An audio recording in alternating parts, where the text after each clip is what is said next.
All right, let's dive in. Today we're tackling a topic that, well, might not be everyone's favorite. We're going deep on rats. Yeah, I get it. Not exactly the cuddliest creatures out there. Definitely not the first thing you think of when you hear adorable. But I think that's what makes this deep dive so interesting, right? Absolutely. There's so much more to rats than most people realize. Exactly. So let's debunk some myths, shall we? hmm First one that comes to mind, Mhm. those squeaky noises. Every movie, every cartoon, it's all squeak, squeak, squeak. Right. And, honestly, rats rarely make that sound. Really? Only when they're stressed. They actually communicate at frequencies we can't even hear. So those spooky soundtracks, pure Hollywood magic. Haha, good to know. Okay, another thing that always bugged me, is there actually a difference between a rat and a mouse, or is it just a size thing? The age-old question.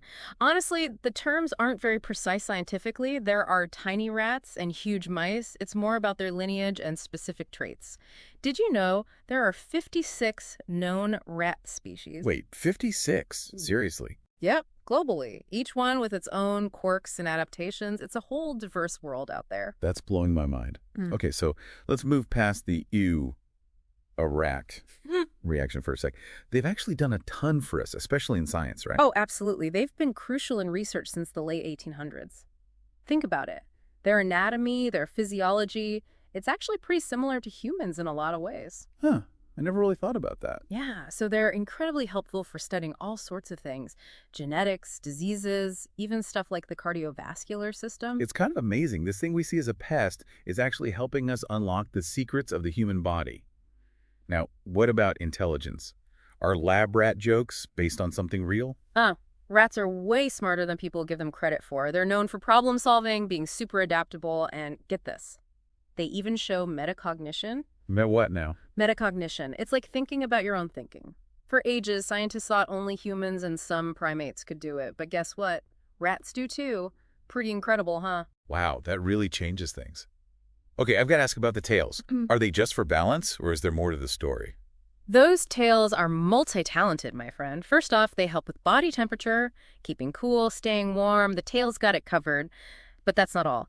They also have proprioception, which basically means they can sense where their body is in space, helps them navigate, be all agile and stuff. So they're like built-in gyroscopes. Exactly. Oh, and one more thing. They can actually deglove their tails. Deglove? What does that even... It's a defense mechanism. They shed the outer layer of the tail to escape a predator.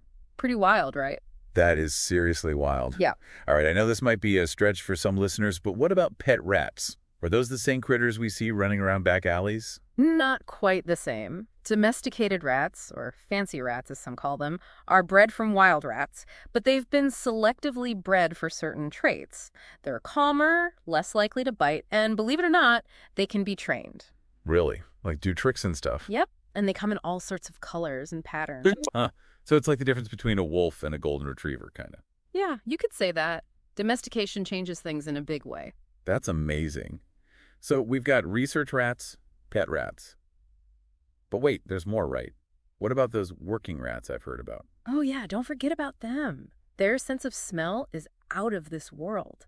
Some organizations are training them to detect landmines and even diagnose tuberculosis. Wait, seriously? Yep, they're small, agile, and have those super noses, so they're perfect for it. It's incredible to see them being used to actually save lives. Okay, that's definitely not something I expected to learn today. But I think it's important to acknowledge the other side of the coin, too. We can't just ignore the fact that rats can be, well, pests. Absolutely. We have to be realistic. Wild rats can cause problems, no doubt. They can contaminate food, damage property, spread diseases. It's something we have to understand and address. I think when we talk about rats and disease, the Black Death immediately comes to mind for a lot of people. Yeah, it's like the classic historical example. Right. But it's important to remember that rats weren't the only factor there. They were involved, for sure, but there was more to it. Oh, interesting. So it wasn't just a rats caused the plague situation. Not exactly. I mean, think about it. Living conditions back then, pretty rough. Plus, you've got fleas. All these things played a part in how fast it spread. So a perfect storm of unfortunate circumstances.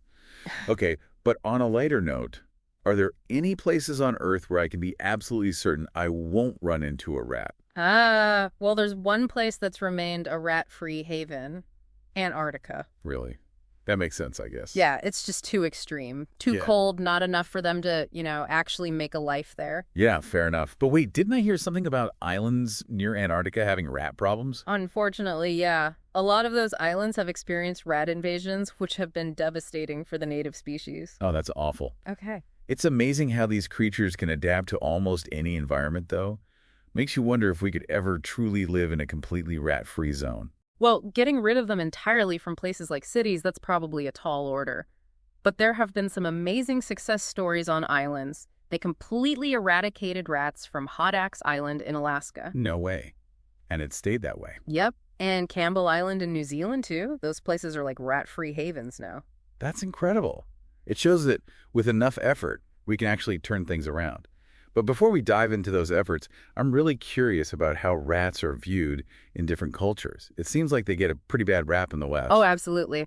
But it's fascinating how their cultural representation varies so much. In the West, yeah, it's all about disease, the Black Death, all those negative associations. But I know in some Eastern cultures, they're seen in a more positive light, right? Like, isn't there something about rats in the Chinese zodiac? You got it. The rat is the first animal in the Chinese zodiac cycle. It's all about intelligence, resourcefulness, even good luck. Wow, that's such a huge contrast to how we see them here. It just goes to show how one creature can have such different meanings in different parts of the world. Okay, so we've talked about rats as pests, but let's get real about controlling their populations. I mean, obviously we don't want them running rampant, but is there a way to do it ethically? Yeah, that's a really important question. I think there's a growing awareness that we need to find more humane ways to deal with pest control in general. Poisons, those old school methods, not so great. They can be cruel and they can harm other animals too. Yeah, there's got to be a better way. Exactly. So people are looking at more eco-friendly, compassionate solutions. Simple things like making sure they don't have access to food, sealing up entry points, using traps that don't cause unnecessary suffering. That makes sense. It sounds like it's about finding a balance, Right. protecting people, but also respecting these creatures, It is. It's about recognizing that they're living beings too. Okay, so say we do get better at controlling rat populations. Are there any unintended consequences we should be thinking about? Oh, definitely. We can't forget that rats are part of the ecosystem. If we wipe them out completely, who knows what would happen? Yeah, I hadn't thought about that. Right. Like, they're a food source for lots of predators. Getting rid of them could mess with the whole food web. It's more about managing them responsibly than, going for total eradication. Makes sense. It's like that saying, everything's connected. Exactly. You change one thing, and it can have ripple effects you never anticipated. Speaking of ripple effects, what about those stories we hear about huge rat infestations? Are those exaggerated, or can things really get that out of control?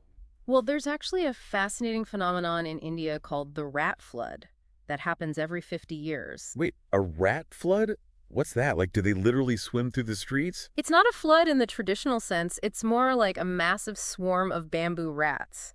They're driven by food scarcity, and they descend on these rural areas, eating everything in sight. That sounds terrifying. Straight out of a horror movie. It definitely highlights what can happen when their populations explode. Whoa, okay. It's a reminder that even if we don't see them all the time, rats are definitely a constant presence in our world. But beyond just their physical presence, I'm curious about their presence in our stories, our myths, our culture. It seems like they pop up everywhere. They really do. And it's so interesting to see how they're portrayed. I mean, you've got villainous rats like Ratigan from Disney's The Great Mouse Detective, but then you've got lovable characters like Remy in Pixar's Ratatouille. Yeah, it's like they embody both our fears and our, well, I don't know, maybe our hopes. I think so. They reflect our own complexities in a way. Okay, so fictional rats, they can be menacing, they can be endearing. What about in, like, folklore and myths? Oh, that's where it gets really interesting. Those stories often tap into societal anxieties, Like take the Pied Piper of Hamelin. It's this classic tale about power, betrayal, and the consequences of breaking promises, all told through the lens of rats. It makes you wonder if those stories are really about rats or if they're just using rats as a symbol for something else. I think it's often a bit of both. The rat becomes this powerful metaphor. Like in George Orwell's 1984. The rats in that book, pure terror. They represent the main character's deepest fears. Yeah, it seems like they're often used to represent the darker side of humanity. Right. But then again, they can also represent resilience, adaptability, even humor. Think about Templeton from Charlotte's Web. He's kind of a jerk, but he's loyal, and he ends up playing a key role in saving Wilbur's life. Or how about Rizzo the rat from the Muppets? Definitely rough around the edges, but he's hilarious. Exactly. Just like real rats, fictional rats defy easy categorization. They can be gross and lovable, sneaky and compassionate. That's what makes them such interesting characters, right? Yeah. That moral ambiguity. But even when they're portrayed in a positive light, there's often this underlying sense of unease. Like we can't quite shake that association with disease and danger. It's like our cultural narratives and our biological understanding of rats are all tangled up together. We can admire their smarts, their resourcefulness, but still feel this primal fear when we see one darting across the floor. Speaking of smarts, I read this article about a photographer, Augustin Lignier, who did this experiment with rats and rewards. He found that they were constantly checking, anticipating, just like we do with our phones and social media. Oh, wow. That's really interesting. Yeah, he was basically saying that maybe we're not as different from rats as we'd like to think. It's a humbling thought, isn't it? It is. It reminds us that we're all part of this big, messy, interconnected web of life. And that maybe there's a lot we can learn from observing rats, not just studying them in a lab. It's wild, isn't it? I mean, we've gone from, ooh, rats, to kind of appreciating them, at least a little bit. I know, right? They really challenge our assumptions about the natural world. Definitely. Okay, so we've covered a ton of ground today. Their intelligence, those unexpected talents, the whole cultural significance thing, even their role in our nightmares. But as we wrap up this deep dive, I'm kind of curious about their future. What's next for rats, especially as we humans keep expanding and changing their habitats? That's the million-dollar question, isn't it? Yes. They're so adaptable, so smart. It makes you wonder what their future holds. Especially with cities growing, climate change, all that. It's like, how do they fit into that picture? Exactly. We've already seen how they've thrived in urban environments, almost become a symbol of city life in a way. Yeah, you can't really think of New York City without picturing rats, unfortunately. Right. But as we keep changing the world around us, we have to think about the impact on all species, rats included. Like, everything's connected, right? We can't just focus on our own needs and ignore the rest of the ecosystem. I think that's a really important takeaway from all of this. We have to move past those simplistic views of rats as just pests. They're complex creatures with a long evolutionary history, and they play a role in the bigger picture. Yeah. And honestly, after this deep dive, I'll admit, my perspective on rats has definitely shifted. There's so much more than just those creepy things we see scurrying in the subway. I think that's the beauty of these deep dives. It's all about challenging our preconceived notions and opening ourselves up to new ways of seeing the world. I couldn't agree more. So, to everyone listening out there, the next time you see a rat, maybe take a moment to appreciate it. Not just as a nuisance, but as a remarkable example of evolution, adaptation, and survival. You might even find yourself feeling a little bit of respect, or maybe even, dare I say, a tiny bit of admiration. Hey, stranger things have happened. And that brings us to the end of our deep dive into the fascinating world of rats. We hope you've enjoyed the journey and that you'll never look at these creatures the same way again. Thanks for listening.